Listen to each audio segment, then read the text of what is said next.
The numbers are pretty staggering. Tiger has been absent for a lot of the major tournaments. He was absent from this year's Masters, which is basically the Super Bowl of golf.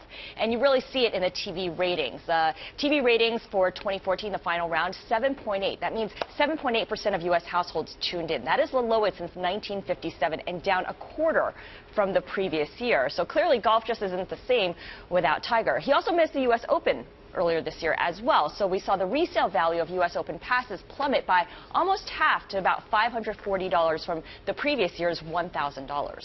And what about his record in the last few years?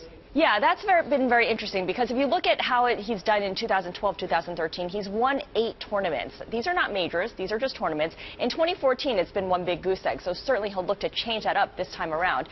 But he is judged on majors, fair or not, and he hasn't won any since 2008. That was really the turning point. When he won in 2008, he did so with a shredded knee, with a broken leg. He had to get surgery thereafter, so 2008 was a turning point. Before then, he was dominant, 14 victories in majors, right? 14 major wins. After 2008, a major drought, and you could say that it's been downhill ever since. 2009 was the year that he probably wishes he could take back. Personal problems.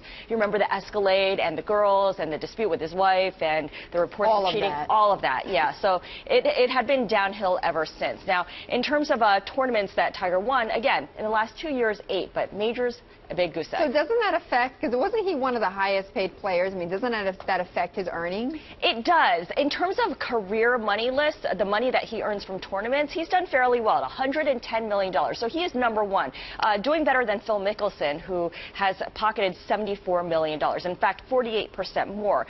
But if you look at how much he earns overall, we were talking the other day about LeBron James and how much he makes in endorsements. Tiger Woods makes about $55 million in endorsements. So yes, Electronic Arts dropped his game and dropped the relationship with him, but Nike still has a very lucrative deal for Tiger Woods, and he's also got deals with other companies. So total earnings is still somewhere in the neighborhood of $61 million. So he's still not hurting. He's hurting physically. Hurting physically. They're hurting physically, but financially he's doing okay.